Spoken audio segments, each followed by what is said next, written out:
Sanibonani, igama lami uLungile Khambule, ngiyajabula ukuba nani namhlanje. Namhlanje sosebenza ngama-decimal, siyawaphendula abe ama-percent. Uyabona ke? Kodwa ke phambi ukuthi siqale, ithi ngixazulule ukuthi le gama leli lithi percent kahle kahle kusho ukuthini. Basithi percent, u-cent umele ukuthi 100. Uyabona ke? Basi no 7% kahle kahle lo cent esumbeke eceleni umele ukuthini 100. So masibeka u7 per cent kuyafana nokuthi sibhala ukuthini 7 per 100. Basibhala ngefraction sothini 7 phezu kwa 100. Uyabona ke? Manje ke basino 0.601 mele simphendule manje abama percent. Sukuyenza kanjani lokho? Okokuqala kumele siphendule u0.601 abe yifraction.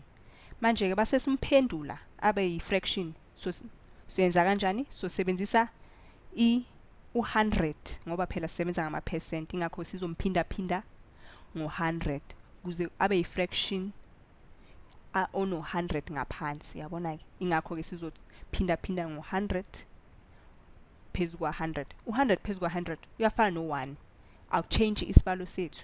Kodwa ke siyenza lokhu ukuze sizoba no100 phansi. Uyabona? Mase siyenza njalo ke siyazi ukuthi u1 mophinda phinda no100 usala u100. U0.601 mophinda phinda no100 usineza ngakhe. Siyazi ke thina ukuthi mophinda phinda idecimal ngo100 ususa idecimal yakho uyise kwesokudla kabili. Uyabona ke?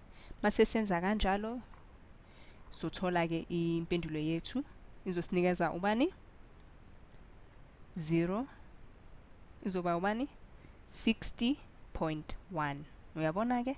Sesitholile ifraction yethu. Ngizobhala eceleni nginikhumbuza ukuthi u60.1 simthole kanjani.